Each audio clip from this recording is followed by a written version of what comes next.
మనీషాతో పెళ్లి చేసి మాధవ్ని ఇంటికి తీసుకువచ్చిన బన్సీ అసలు ఇదంతా ఎలా జరిగిందనేది వీడియోని స్కిప్ చేయకుండా చివరి వరకు చూడండి. చక్రిని మహాలక్ష్మి భర్తగా అంగీకరించాలని మీరు కూడా కోరుకుంటే కామెంట్లో ఎస్ అని టైప్ చేయండి. పొదరిల్లు రేపటి ఎపిసోడ్స్లో ఏం జరగబోతుందో ముందుగా తెలుసుకోవాలి అనుకుంటే వీడియోని లైక్ చేసి ఛానల్ని సబ్స్క్రైబ్ చేసుకుని పక్కనే ఉన్న బెల్ సింబల్లో ఆల్ పై క్లిక్ చేయండి. ఇంకా మహాలక్ష్మి వాళ్ళంతా కూడా చాలా కంగారు పడుతూ ఉంటారు. ఎప్పుడు ఇంటికి రాని మనుషులు అంటే తాయారు వాళ్ళ అన్నయ్య రమణయ్య ఇద్దరు కూడా ఇంటికి వచ్చి మరి ఇంట్లోంచి మాధవ వెళ్ళిపోయాడని పరామర్శించడానికి వస్తారు. ఎక్కడికి వెళ్ళిపోడు, వీడంటే వాడికి చాలా ఇష్టం, ఖచ్చితంగా తిరిగి వస్తాడు, మీరు కూడా మీ ప్రయత్నాలు మానకండి అంటూ ఇంకా చెప్పేసేసరికి సరే అని వాళ్ళు వెళ్ళిపోతారు. ఇంకా ఏం చేయాలో అర్థం కాదు. ఇక్కడ ఇంట్లో వాళ్ళు ఎవ్వరు కూడా పచ్చి మంచినీళ్ళు కూడా ముట్టుకోరు, అన్నము తినరు, ఏమీ తినరు. ఒక రోజు మొత్తం గడిచిపోతుంది. గడిచిపోయేసరికి ఇంకా ఇంట్లో వాళ్ళంతా చాలా టెన్షన్ పడుతూ ఉంటారు. ఎక్కడున్నాడు మాధవ, ఎక్కడున్నాడు అని ఎంతగానో ఆరాటపడుతూ ఇంకా ఏమైపోయాడు, అన్నయ్య లేకపోతే మేము ఏమైపోవాలి అని ఏడుస్తూ కన్నా, కేశవ, ఇంకా నారాయణ కూడా ఎప్పుడు బీడీలు తాగుతూ మందు కొడుతూ ఆ పాటలు వింటూ ఎంజాయ్ చేసే నారాయణకి తన కుడి చెయ్యి విరిగిపోయినట్టుగా అనిపిస్తుంది. ఎందుకంటే మాధవ ఉన్నాడు అన్న ఒకే ఒక్క రీజన్ తోటే కదా కుటుంబాన్ని పట్టించుకోవడం మానేశాడు నారాయణ అయితే. సో మాధవ ఆ ఇంటికి వెన్నెముక లాంటి వాడే. ఇంట్లోంచి వెళ్ళిపోతే తమ్ముళ్ళ మీద ప్రేమతో అన్నయ్య లేకుండా మేము ఎలా సంతోషంగా ఉంటాము, పెళ్ళిళ్ళు చేసుకుని హ్యాపీగా ఉంటామా? మా జీవితంలో ఒక భాగము. అమ్మ అని మాకు పిలవడం తెలియదు, అన్న అని పిలవడం మాత్రమే తెలుసు. అలాంటి అన్నయ్య ఇంట్లోంచి వెళ్ళిపోతే మేము ఎలా సంతోషంగా ఉంటాం మహాలక్ష్మి గారు అంటూ ఎంతగానో ఏడుస్తూ ఉంటారు ముగ్గురికి ముగ్గురు కూడా. ఇంకా పెద్ద ఆయన అయితే ఇంకా నారాయణ కూడా ఎప్పుడూ కన్నీళ్లు కనిపించవు, మొహంలో చిరునవ్వుతో ఉండే నారాయణ కూడా ఏడుస్తూ ఉంటాడు. ఇంకా మహాలక్ష్మికి కూడా ఎన్ని రోజులు పెద్ది అంటూ ఇంకా ఇంటికి పెద్ద దిక్కుగా ఉన్న మాధవనే తన తండ్రిలా భావిస్తుంది కదా మహాలక్ష్మి. సో మహాలక్ష్మి కూడా ఎంతగానో బాధపడుతూ ఉండగానే ఇంకా ఇలా బాధపడుతూ ఉండడం వల్ల ఎలాంటి ఉపయోగం లేదు. పోలీస్ కంప్లైంట్ ఇచ్చాము, ఏమీ ఉపయోగం లేదు, మనమే ఏదో రకంగా తెలుసుకోవాలి. అవును బన్సీకి చెప్పారా అని చెప్పి చక్రిని అడిగేసరికి నిన్ననే చెప్పాను.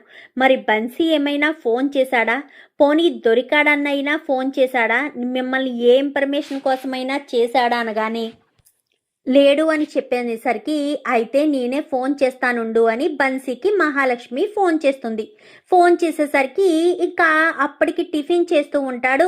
ఇంకా అక్కడ మాధవ్ అయితే టిఫిన్ చేస్తూ ఉన్న మాధవ్కి టిఫిన్ ఇస్తూ ఉంటుంది. ఈలోపు ఫోన్ రావడంతో మహాలక్ష్మి ఫోన్ చేసింది అన్న విషయం తెలుసుకుని మహాలక్ష్మి గారు ఫోన్ చేస్తున్నారని కానీ నేను ఇక్కడ ఉన్నానని మాత్రం చెప్పొద్దు అంటూ చెప్పేసేసరికి సరే అన్నా అని బన్సీ ఫోన్ లిఫ్ట్ చేస్తాడు. హలో మహాలక్ష్మి గారు, మాధవన్న ఇక్కడ లేడు అని చెప్పి చెప్పేసేసరికి నేను పెద్ది గురించి ఫోన్ చేసి అడగలేదే, పెద్ది గురించి ఎలా ఉందని నేను అడగకముందే మీరెందుకు సమాధానం చెప్తున్నారు, పైగా మీరు టెన్షన్ కూడా పడుతున్నారు, ఏమైంది అని చెప్పనేసరికి ఆహా ఇక్కడ పెద్ది లేడు అని చెప్తున్నాను, పెద్ది గురించే కదా మీరు ఫోన్ చేశారు, నాకు కనిపించలేడు అని చెప్తున్నాను అని చెప్పి ఫోన్ కట్ చేస్తాడు. కట్ చేసేసరికి హలో బన్సీ గారు అని చెప్పి మాట్లాడుతుండగానే ఏమైంది మహాలక్ష్మి గారు అని చెప్పి అడగడంతో నాకెందుకో అనుమానంగా ఉంది. నేను అడిగిన తర్వాత కదా సమాధానం చెప్పాలి, లేదా నిన్న ఉదయం నుంచి ఆయనైనా ఫోన్ చెయ్యాలి. ఫోన్ చేయకుండా ఉన్నారు అంటే ఖచ్చితంగా పెద్ది వాళ్ళ ఇంటి దగ్గరే ఉండుంటారు అని చెప్పనేసరికి ఇంకా చక్రి బయలుదేరతాడు. అక్కడ టిఫిన్ చేస్తూ ఉండగానే పక్కన పెట్టేసి నా బ్యాగ్ తీసుకుని నేను వెళ్తాను అని చెప్పాను. కానీ ఎక్కడికి వెళ్తున్నావన్నా, ఎంత దూరం అని వెళ్తావు అనగాని తమ్ముళ్ళ కోసం ఏం చేయడానికైనా సిద్ధమే అని చెప్పనేసరికి ఏం మాట్లాడుతున్నావన్నా, తమ్ముళ్ళ కోసం నువ్వు ఏం చేయడానికైనా సిద్ధపడుతున్నావు, నిన్నటి నుంచి వాళ్ళు భోజనం చేయలేదంట, ఆ విషయం నీకు తెలుసా అని చెప్పనేసరికి ఏం మాట్లాడుతున్నావురా అని చెప్పాను. కానీ అవునన్నా, రాత్రి మీ నాన్న కనిపించారు, ఇంట్లో వాళ్ళంతా కూడా చాలా బాధపడుతున్నారని, కన్నాగడ అసలు పచ్చి మంచినీళ్ళు కూడా తాగలేదని మీ నాన్న కళ్ళల్లో కన్నీళ్లు చూశాను. ఆ విషయం మీకు రాత్రే చెప్పాలనుకున్నాను, కానీ మీరు ఉన్న బాధలో మిమ్మల్ని బాధ పెట్టడం ఇష్టం లేకని చెప్పలేదు అనేసరికి ఏం పర్వాలేదు, కొన్ని రోజులు మాత్రమే వాళ్ళు బాధపడతారు, తర్వాత జాయిగా నన్ను మర్చిపోతారు, మర్చిపోయి వాళ్ళు పెళ్ళిళ్ళు చేసుకుని హాయిగా ఉంటారు, వాళ్ళు సంసార జీవితం, వాళ్ళ కాపురాలు వాళ్ళు చూసుకుంటారు అనగానే, తప్పు చేస్తున్నావన్నా, చాలా పెద్ద తప్పు చేస్తున్నావు. నువ్వు అనుకున్నంత ఈజీగా వాళ్ళు లేరన్నా. నీ మీదే పంచప్రాణాలు పెట్టుకున్నారు. అసలు నాకు తెలిసినంత వరకు మాధవన్న వాళ్ళని తమ్ముళ్ళలా కాకుండా సొంత పిల్లల్లా చూసుకుంటాడు. అలాంటిది అన్న ఇంట్లోంచి వెళ్ళిపోతే ఎవరైనా తింటారా అన్న? ఒక్కసారి ఆలోచించు. ఈ విషయాలన్నీ నీకు రాత్రే చెప్పొచ్చన్నా, కానీ చెప్తే వినే పరిస్థితిలో నువ్వు లేవని, ఎక్కడ మానించి కూడా దూరం అయిపోతావు అన్న ఉద్దేశంతోనే నేను రాత్రి చెప్పలేకపోయాను. అందుకే ఇప్పుడు చెప్తున్నాను. ప్లీజ్ అన్నా, ఇంటికి వెళ్ళన్నా. నువ్వు లేకపోతే వాళ్ళు అనాథ అయిపోతారన్నా. అంత పెద్ద అయినా మీ నాన్నగారు కూడా ఎంతో బాధపడుతున్నారు. అలాంటి వాళ్ళని బాధ పెట్టొద్దన్నా. వాళ్ళు ఏమైపోతారో కూడా చెప్పలేమన్నా అని చెప్పనేసరికి, లేదు బన్సీ, నేను వాళ్ళ దగ్గర ఉంటే వాళ్ళకు పెళ్ళిళ్ళు కావు. నా జాతక ప్రభావం వల్ల వాళ్ళు పెళ్లి చేసుకున్న సంతోషంగా ఉండలేరు. వాళ్ళ జీవితం సంతోషం అనేదే వాళ్ళ జీవితంలోంచి తొలగిపోతుంది. అలాంటి తప్పుడు నేను వాళ్ళతో క్షేమంగా ఉండలేను. వాళ్ళతో సంతోషంగా ఉండి నేను వాళ్ళతో ఉండడం వల్లే వాళ్ళ జీవితం ఇలా అయిపోతుందని నేను ప్రతి క్షణం బాధపడలేను అంటూ మాట్లాడేసరికి, లేదన్నా, తప్పు చేస్తున్నావన్నా. నీకు చెప్పేంత గొప్పవాణ్ణి కాదు, కానీ నువ్వు తప్పు చేస్తున్నావన్నా. నా మాట వినన్నా, ఇంటికి వెళ్ళిపో అన్నా అనగానే, నీకొకసారి చెప్తే అర్థం కాదా? నా తమ్ముళ్ళకి పెళ్ళిళ్ళు కావురా. నాకు పెళ్ళి కాదు, నా తమ్ముళ్ళకి కాదు. నేను పెళ్లి చేసుకోకుండా మా తమ్ముళ్ళు చేసుకోరు. అప్పుడేదో చక్రి అలా పెళ్లి చేసుకుని వచ్చాడు గాని, కేశవ కోసం వచ్చిన అమ్మాయినే కేశవ తీసుకెళ్లి వాళ్ళ పుట్టింట్లో వదిలిపెట్టేశాడు. ఎందుకంటే మా అన్నయ్య పెళ్ళయ్యేంత వరకు ఎదురు చూద్దామని చెప్పి. ఎన్ని రోజులు ఎదురు చూస్తారు? ఇన్ని రోజులు నన్ను చేసుకోబోయే అమ్మాయి ఎవరూ కూడా ముందుకు రాలేనప్పుడు ఇక మీదట కూడా ఎవరూ రారు. అందుకే నేనింకా పెళ్లి చేసుకోకూడదని నిర్ణయం తీసేసుకున్నాను అనేసరికి, లేదన్నా, తప్పు చేస్తున్నావన్నా, నీకు చెప్పలేను, కానీ ఒకటి మాత్రం అనేసరికి, సరే అని ఇంకా మాధవ కన్నీళ్లు పెట్టుకునేసరికి భయ్యా అని చెప్పి పక్కకు తీసుకువెళ్తుంది మనీష. పక్కకు తీసుకెళ్లేసరికి ఏంటి అనేసరికి, ఇంకా వాళ్ళిద్దరూ మాట్లాడుకునే హిందీ భాషలోనే, నేను మాధవను పెళ్లి చేసుకుంటాను అనేసరికి, ఏం మాట్లాడుతున్నావు మనీష అనగానే, అవునన్నా, మాధవ్ లాంటి గొప్ప వ్యక్తిని పెళ్లి చేసుకోవడంలో నాకు ఏమాత్రం ఆలోచన లేదు. అలాంటి వ్యక్తిని పెళ్లి చేసుకుంటే నీ చెల్లెలు కూడా సంతోషపడుతుంది. నువ్వేమంటావన్నా అని చెప్పనేసరికి, మాధవ్ భయ్య లాంటి భర్త నీకు వస్తే నేనెందుకు వద్దంటాను? నాకు అసలు ఈ మట్టి బొర్రకు నాకు ఆలోచన రాలేదు అనేసరికి, ఇప్పుడు ఏం చేద్దామనగానే, ఇప్పుడు ఆ విషయం చెప్తే వద్దు అని అంటారు. సరే, మనమైతే ముందు ఇక్కడి నుంచి గుడికి వెళ్దాం, లేదంటే మాధవ్ భయ్య ఇక్కడి నుంచి వెళ్ళిపోయే ప్రమాదం ఉంది, పద అని చెప్పి ఇంకా తొందరగా వచ్చేసరికి మాధవ్ కాస్త అప్పటికే గుమ్మం దాటి వెళ్ళడానికి సిద్ధపడతాడు. మాధవన్న అని చెప్పి పిలిచేసరికి, వెళ్తాను బన్సీ, నన్ను ఆపొద్దు అనగానే, మేము ఒక నిర్ణయం తీసుకున్నాము అనేసరికి, ఏంటా నిర్ణయం అని చెప్పాను కానీ, ఒక్క నిమిషం అన్నా అని చెప్పి ఇంకా తన తల్లివి మంగళసూత్రాలు ఉంటాయి. అంటే బన్సీకి వాళ్ళ చెల్లికి వాళ్ళ అమ్మ తప్ప ఎవరు ఉండవు. వాళ్ళ అమ్మవి మంగళసూత్రాలు ఉంటాయి. అంటే వాళ్ళు ముస్లిమ్స్ కదా, వాళ్ళు వేరే క్యాస్ట్ వాళ్ళు కదా, సో వాళ్ళకి సంబంధించిన మంగళసూత్రాలు ఉంటాయి. ఒక్క నిమిషం అన్నా అని చెప్పి ఇంకా లోపలికి వెళ్ళి వాళ్ళకి సంబంధించిన మంగళసూత్రాలు అయితే కనిపిస్తాయి. కనిపించేసరికి అవి తీసుకొచ్చి నా చెల్లి మెడలో తాళి కట్టి పెళ్లి చేసుకో అన్నా అని చెప్పనేసరికి, ఏం మాట్లాడుతున్నావు బన్సీ? వద్దు బన్సీ, నీ చెల్లెలి జీవితాన్ని నాశనం చెయ్యలేను అని చెప్పనగానే, లేదు, నాకు మీరంటే ఇష్టం, మీరంటే అభిమానం. మీరు మీ తమ్ముళ్ళ కోసం ఇంత త్యాగం చేసి మీరు దూరం అవ్వాలని చూస్తున్నారు. ఇలాంటి వ్యక్తిని నేను పెళ్లి చేసుకుంటే నేను ఎంతో సంతోషంగా ఉంటాను. మీ కుటుంబం అంతా కూడా చూశాను. మహాలక్ష్మి గారు, మీ నాన్నగారు, మీ తమ్ముళ్ళు అందరూ కూడా చాలా మంచివాళ్ళు. వాళ్ళందరితో కలిసి ఉండాలనుకుంటున్నాను. మా అన్న కూడా నాకు ఎలాంటి భర్త వస్తాడా అని ఇన్ని రోజులు భయపడ్డాడు. మీలాంటి వ్యక్తి నాకు భర్తగా వస్తే మా అన్న కూడా నిశ్చింతగా ఉంటాడు. ఏమంటావన్నా అనగానే, అవును, నువ్వు చెప్పింది 100% నిజం మనీషా. అసలు నాకు ఈ ఆలోచన రావాల్సింది, నీకొచ్చింది. ఏదేమైతే ఏముంది, మాధవన్న ఏ ఇంటికి కోడలివైతే చాలు నువ్వు అని చెప్పనేసరికి వద్దు అని చెప్పనగానే, లేదు తాళి కట్టండి అనేసరికి కరెక్ట్గా అప్పుడే చక్రి వస్తూ ఉంటాడు. చక్రి వస్తూ ఉండేసరికి తలుపులు తీసే ఉన్నాయి కదా. మాధవ్ అయితే మనీషా మెడలో తాళి కడుతూ ఉండగా చక్రి వస్తాడు. ఒక్కసారిగా చక్రి చూసి షాక్ అవుతాడు. అన్నా అని చెప్పనేసరికి ఇంకా తాళి కట్టి పక్కన నిలబడడంతో ఇంకా అది చూసి చక్రి కళ్ళల్లో చాలా సంతోషం అనిపిస్తుంది. నువ్వు నువ్వు మనీషాని పెళ్లి చేసుకున్నావా అనగానే, అవును భయ్యా, నేనే పెళ్లి చేశాను. నేనేమన్నా తప్పు చేశానా అనగానే, లేదు లేదు, మా అన్న లేకపోతే మేము ఉండలేము. మా అన్నయ్యకి పెళ్ళి కావట్లేదని మేము బాధపడుతున్నాము. మా పెళ్ళిళ్ళు కావాలని మా అన్నయ్య మేము సంతోషంగా ఉండాలని నిన్నటి నుంచి ఇల్లు వదిలి వచ్చేసాడు. ఇంట్లో వాళ్ళంతా ఎలా ఉన్నారో తెలుసన్నా, రా అన్న ఇంటికి వెళ్దామనగానే, ఒక్క నిమిషం అని చెప్పి ఇంకా బన్సీ కాస్త గబగబా పక్కనే అంటే వాళ్ళ ఇంటి దగ్గరలో ఒక టెంపుల్ ఉంటుంది. టెంపుల్ దగ్గరికి వెళ్ళి పూలదండలు తీసుకొస్తాడు. పూలదండలు తీసుకొచ్చేసరికి ఇంకా ఆ పూలదండలు కాస్త వేసుకోమని వాళ్ళ అమ్మ ఫోటో ఉంటుంది. వాళ్ళ అమ్మ ఫోటో దగ్గర దేవుడి దగ్గరికి వెళ్ళి నిలబడి ఒకరి మెడలో ఒకరు పూలదండలు వేసుకుంటారు.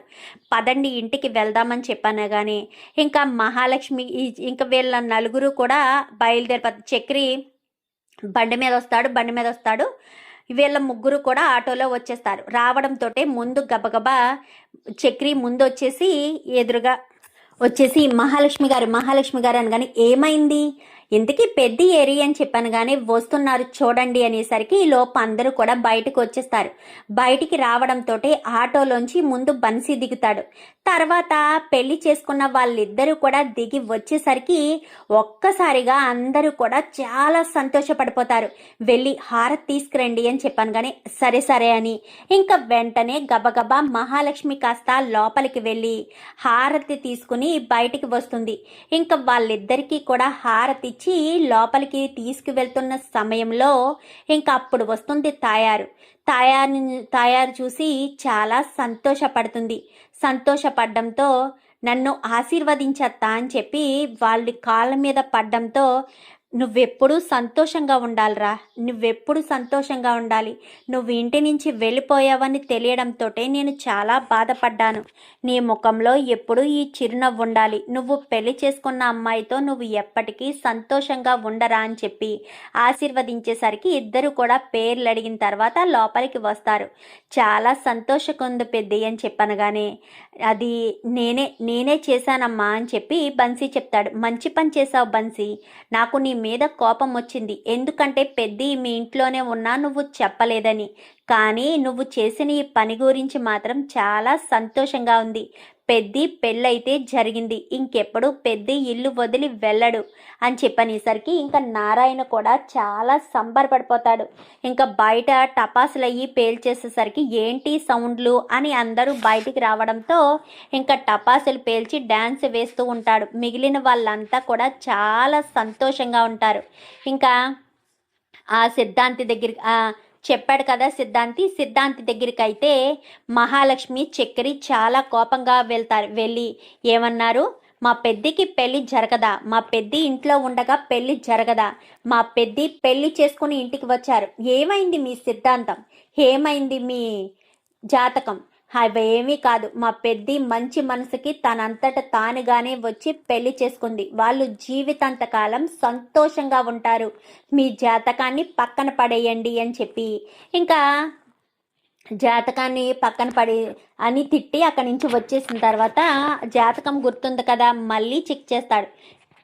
చెక్ చేసేసరికి జాతకం మొత్తం మారిపోతుంది. అదేంటి, నిన్నటి వరకు ఉన్న జాతకం ఈరోజు పెళ్లి యోగం సడన్గా ఎలా వచ్చేసింది, వీళ్ళ కుటుంబంలో ఎంత సంతోషం కనిపిస్తుందేంటి అని ఆశ్చర్యపోతాడు. ఇంకా వెంటనే ఆ పెళ్లి వాళ్ళకి ఫోన్ చేసి జరిగిన విషయం చెప్పడంతో, అదేంటి అలా చెప్పారు శాస్త్రి గారు అనగానే, అప్పుడు అలా అనిపించింది, ఎప్పుడైతే తను వేరే అమ్మాయికి మెడలో తాళి కట్టాడో ఆ అమ్మాయి వల్లే ఆ కుటుంబంలో సంతోషం నెలకొంటుంది అని చెప్పి ఇంకా శాస్త్రి గారు చెప్పడంతో ఆ పెళ్లి వాళ్ళు కూడా ఆశ్చర్యపోతారు.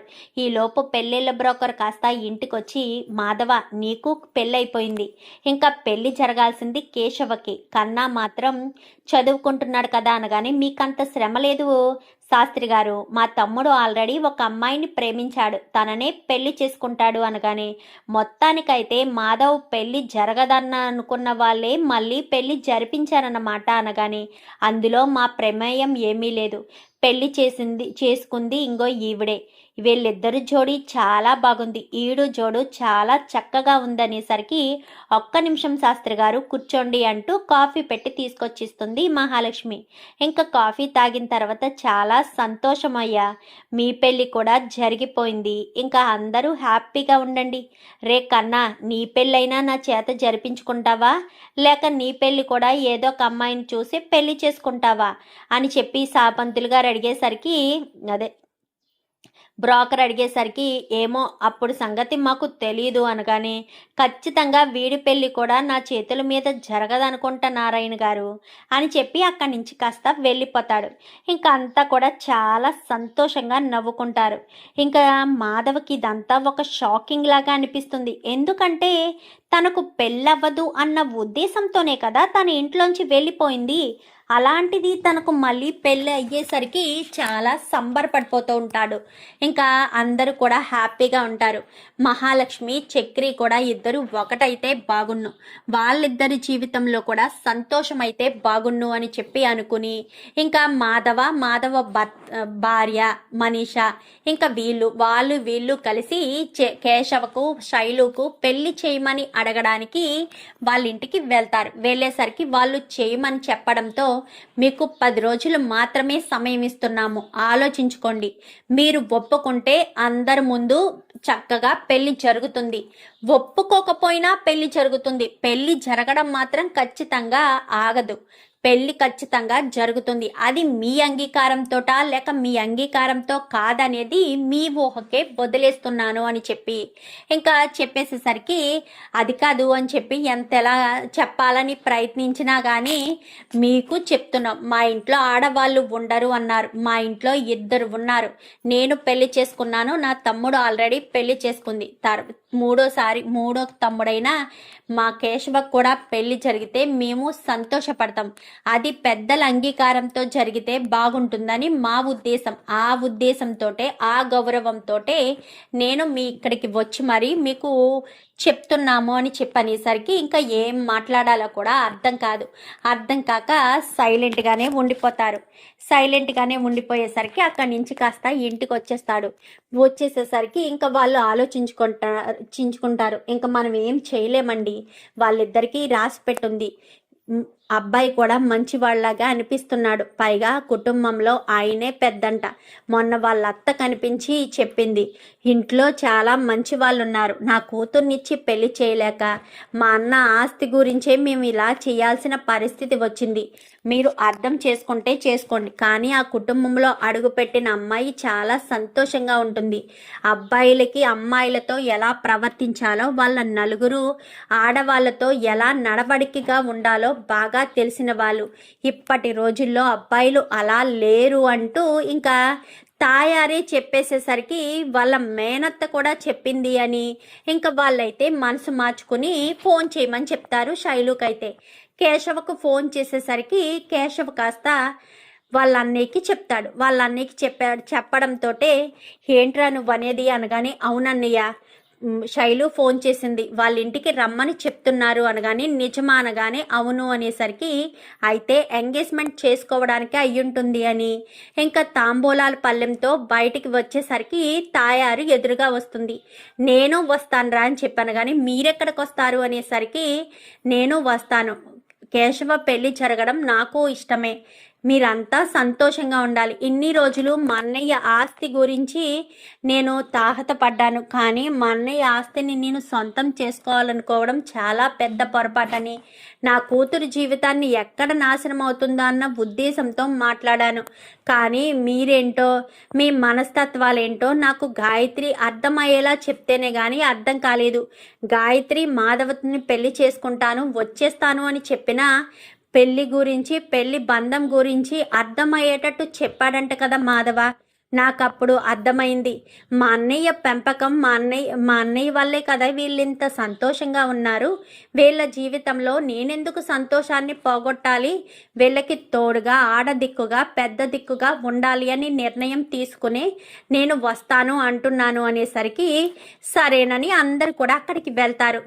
వెళ్ళడంతో ఆడవాళ్ళు కదా, ఎవరుంటారు మాట్లాడడానికి, నారాయణకి మాట్లాడడం రాదు.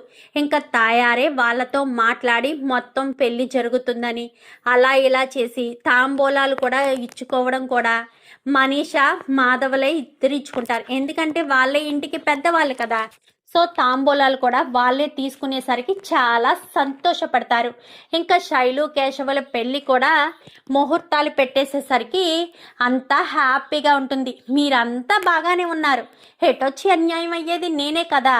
మహాలక్ష్మి గారు ఇంట్లోంచి వెళ్ళిపోవడం ఖాయం. ఎందుకంటే పెద్దన్నయ్యకి పెళ్ళైపోయింది, ఇటు కేశవ్ గారికి పెళ్ళైపోయింది, ఇంకా నాతో పనేముంది అని చెప్పి మహాలక్ష్మి గారు వెళ్ళిపోతారు అని చెప్పి చక్రి కాస్త ఏడుస్తూ ఉంటాడు.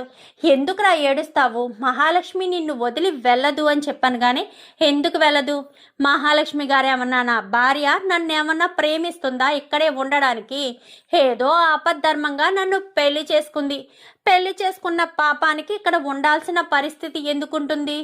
ఉండదు, ఖచ్చితంగా ఆవిడ వెళ్ళిపోతుంది అనేసరికి రే వెళ్ళదురా, ఎందుకు? నేను మహాలక్ష్మితో మాట్లాడతాను సరేనా, లేదా మీ వదినతో మాట్లాడిస్తాను. వదినతోట? వదినికి నువ్వు చెప్పేది అర్థం కాదు, నీకు వదిన చెప్పేది అర్థం కాదు అంటూ నవ్వుతాడు. నవ్వేసరికి మా ఇద్దరికి మా భాషలు అర్థం కాకపోయినా మా ప్రేమలు మాకు అర్థమవుతున్నాయి. నిజంగా ఆ రోజు మనీషా ఆలోచన చేయకపోతే నేను ఎటు వెళ్ళిపోయేవాడినో, ఎక్కడికి వెళ్ళిపోయేవాడినో అనగానే, అలా వెళ్ళిపోతే చూస్తూ ఊరుకుంటామా అన్నయ్య? నువ్వు మా ఇంటి పెద్ద దిక్కువి, నువ్వే మాకు అమ్మైనా నాన్నైనా. నాన్న మాత్రమే నామమాత్రానికి ఉన్నాడు, మమ్మల్ని అమ్మలా చూసుకున్నది నువ్వే కదా. నువ్వు మాకు తోడుగా లేకపోతే మేము ఏమైపోవాలి, ఎటు వెళ్ళిపోవాలి? అది అర్థం చేసుకోకుండా నువ్వు మాకు దూరం అయిపోతాను అంటే ఏంటన్నయ్య అర్థం అని చెప్పి ఇంకా అందరూ కూడా నలుగురు తమ్ముళ్ళు కూడా పట్టుకునేసరికి ఎక్కడికి వెళ్ళవలసిన అవసరం ఏముందిరా, పెళ్లి చేసుకుని చక్కగా ఉన్నాడు కదా, నా కుటుంబం వృద్ధి చెందుతుంది. దుమ్మెత్తిపోసిన ఇంట్లోనే 2 ఆడవాళ్ళు ఉన్నారు, 3వ అమ్మాయి రావడానికి సిద్ధంగా ఉంది. నాకు చాలా సంతోషంగా ఉందని నారాయణ తెగ సంబరపడుతూ ఉంటాడు. నాన్న ఆనందానికి అవధులు లేవురా అని చెప్పి మాట్లాడేసరికి అవును, నాన్న చాలా సంతోషపడుతున్నాడు. నిజంగా నాన్న ఇంత సంబరంగా, ఇంత సంతోషంగా ఉండడం నేను ఎన్నోసార్లు చూశాను, కానీ ఇప్పుడు మాత్రం చాలా హ్యాపీగా ఉన్నాడు అని చెప్పి ఇంకా ఎంతగానో అందరూ నవ్వుకుంటూ ఉంటారు. మహాలక్ష్మి కూడా ఈ కుటుంబాన్ని వదిలి నేను ఎటు వెళ్ళాలి, కుటుంబాన్ని వదిలి నేను ఉండగలనా? అప్పుడు 2 రోజులు హాస్టల్లో ఉన్నందుకే ఈ కుటుంబం పట్ల నా మీద నాకున్న ప్రేమ, అభిమానం ఇవన్నీ కూడా ప్రతి క్షణం గుర్తొస్తూ నాకు వేదన చెందాయి. అలాంటిది ఇప్పుడు నేను ఈ కుటుంబానికి దూరంగా ఎలా ఉండగలను? ఉండలేను. మరి కుటుంబంలోనే ఉండిపోవాలి అంటే నేను ఏం చెయ్యాలి అని మహాలక్ష్మి ఆలోచించడం మొదలు పెడుతుంది.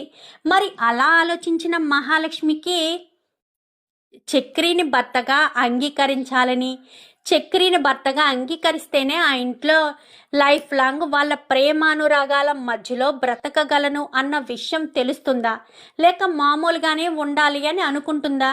మహాలక్ష్మి చక్రిని ఎప్పుడు భర్తగా అంగీకరిస్తుంది? తన మనసు ఎప్పుడు మారుతుంది? వాళ్ళిద్దరి మధ్యలో ప్రేమ చిగురించాలని మీరు కూడా కోరుకుంటే కామెంట్లో చక్రి మహా అని టైప్ చేయండి. Thank you for watching.